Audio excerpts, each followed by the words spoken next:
Assalamualaikum warahmatullahi wabarakatuh.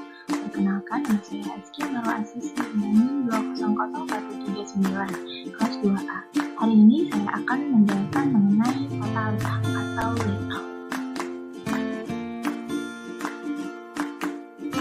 Tata letak atau layout merupakan pengaturan dan penempatan alat-alat, tenaga kerja, dan tahapan kegiatan di dalam proses produksi baik barang maupun jasa.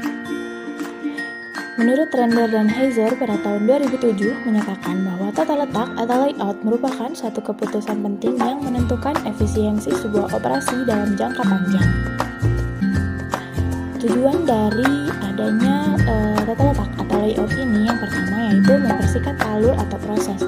Karena dengan adanya tata letak, maka sebuah perusahaan atau pabrik akan lebih tertata dari segi peralatan dan sebagainya, sehingga akan mempersingkat suatu proses produksi, dan kebalikannya, jika tidak adanya aturan yang mengatur tata letak, maka akan menghambat alur dari suatu proses itu.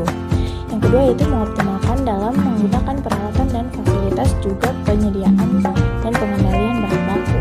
Dengan adanya tata letak yang baik, maka peralatan, fasilitas yang ada dapat digunakan dengan optimal, maksimal, dan juga efektif sesuai dengan pemanfaatannya. Dan bahan baku yang kita punya juga bisa diproses lebih cepat dan juga efektif. Yang ketiga yaitu meminimalisir biaya produksi. Jika penggunaan peralatan, fasilitas, dan bahan baku terlaksana dengan optimal dan efektif, maka hal ini juga akan mengurangi biaya pengeluaran, baik dari sewa, gudang, listrik, air, dan sebagainya, juga tidak akan terbuang secara boros, sehingga akan meminimalisir dari biaya produksi. Yang keempat yaitu memfasilitasi proses produksi.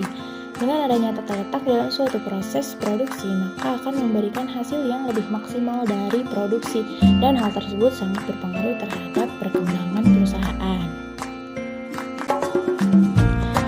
Nah, jenis tata letak. Tata letak itu ada berbagai macam jenisnya dan memiliki karakteristik tersendiri dari masing-masing jenisnya. Dalam merencanakan tata letak, perusahaan dapat memilih beberapa jenis tata letak dan disesuaikan dengan aktivitas dan operasional dari perusahaan tersebut, sehingga tipe tata letak yang cocok dan tepat bagi sebuah perusahaan belum juga tentu cocok dan tepat bagi perusahaan lainnya. Jenis tata letak yang pertama yaitu tata letak berdasarkan proses. Tata letak berdasarkan proses ini digunakan untuk pabrik yang memproduksi satu macam atau kelompok produk dalam jumlah yang besar dan dalam waktu yang lama. Tata letak berdasarkan produk biasanya digunakan untuk proses produksi standar dan massal. Contoh perusahaan yang menggunakan tata letak produk adalah perusahaan mie instan, perusahaan pemintalan, perusahaan surat kabar, perusahaan semen, perusahaan minuman, dan lain-lain. Dan di samping ini adalah contoh proses produksi dengan tata letak produk. Yang kedua yaitu tata letak berdasarkan proses, yaitu penyusunan tata letak di mana alat yang sejenis atau yang memiliki fungsi yang sama ditempatkan pada bagian yang sama. Umumnya, tata letak berdasarkan proses ini digunakan di perusahaan yang beroperasi dengan menerima order dari pelanggan. Contoh dari perusahaan yang menerapkan tata letak proses atau tata letak fungsional ini adalah perusahaan pembuat roti, perusahaan mebel, dan juga lain-lain. Kemudian, jenis tata letak yang ketiga adalah tata letak posisi tetap. Tata letak posisi tetap ini digunakan untuk perusahaan yang memiliki proyek besar dan memerlukan tempat penyimpanan. Contoh dari perusahaan yang menerapkan tata letak posisi tetap adalah bengkel industri pesawat, kereta, kapal, dan lain-lain. Perusahaan memilih tata letak ini ada pertimbangannya, diantaranya adalah karakteristik produk yang tidak bisa dipindahkan, kemudian risiko pemindahan, dan juga perlu ketelitian. Yang selanjutnya yaitu tata letak grup teknologi. Tata letak tipe ini mengelompokkan produk atau komponen yang akan dibuat berdasarkan kesamaan dalam proses dan merupakan kombinasi dari tipe tata letak produk dan juga proses.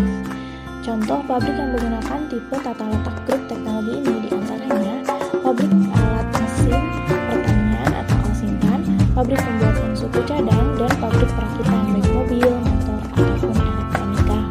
Dan di samping ini adalah contoh dari selanjutnya adalah tata letak kantor. Tata letak kantor yaitu cara mengelompokkan pekerja, penempatan pekerja, dan ruang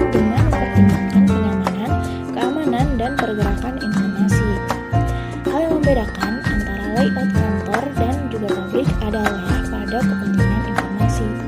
Tata letak dan fungsi kantor terus berubah akibat perubahan teknologi. Dan tata letak kantor bisa diatur di sekitar proses atau bisa juga di sekitar produk ataupun di antaranya. Kemudian di samping ini adalah contoh dari tata letak kantor.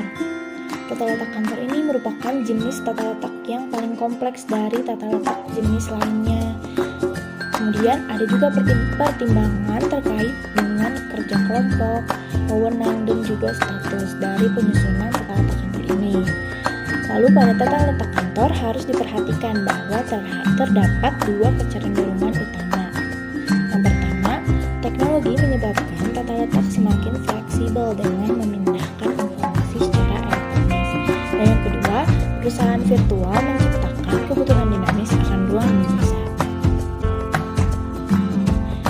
Kemudian yang terakhir yaitu tata letak kombinasi. Penyusunan pabrik tipe tata letak kombinasi ini adalah berdasarkan pada penggabungan dari proses tata letak, yaitu penyusunan tata letak pabrik menurut pengerjaan komponen benda kerja di mana mesin-mesin atau peralatan-peralatan disusun berdasarkan urutan pengerjaan komponen tertentu. Sekian penjelasan dari saya. Terima kasih atas perhatiannya. Wassalamualaikum warahmatullahi wabarakatuh.